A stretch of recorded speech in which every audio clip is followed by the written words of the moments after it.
We've just heard the governor present his budget proposal to the legislature, and while I commend the governor for paying attention to issues that are concerned to New Jerseyans, the two top issues have not been addressed in this budget. It doesn't actually deal with the structural deficit. It doesn't actually deal with the most important person in New Jersey, the property taxpayer. It's a value set difference between Democrats and this governor in terms of who we're fighting for. This budget, once again, does not provide any real property tax relief. Last year we saw the governor cut over $2.3 billion of direct property tax relief.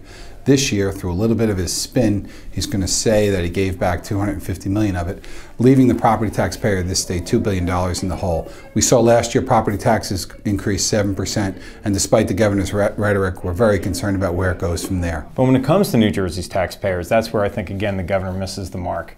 His sense of need of ownership of issues is so important that he took corporate business tax bills that were passed with almost unanimous bipartisan support in both houses of the legislature and literally erased the names of the legislators. And instead of working with us to address some of his minor concerns, he's reintroducing that package of bills in a way that he can put his name on it. Here's the selfish side of that. It delays the benefits and the opportunities for small businesses, and that delay will continue to slow men and women in New Jersey who are out of work and have been out of work to go back onto the workforce. And we have continued to see the proliferation of the reduction in school aid.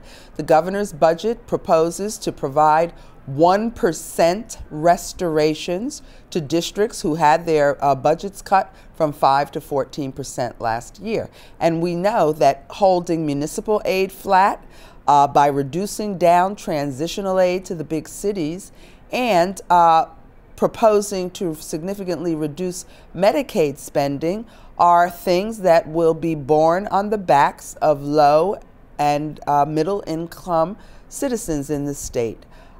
We have a lot to do in terms of vetting the specifics. While globally the governor painted a rosy picture, we all know that the devil is in the detail. Over the next several weeks, the Assembly Budget Committee will begin to thoroughly review with a fine-tooth comb every element of this budget.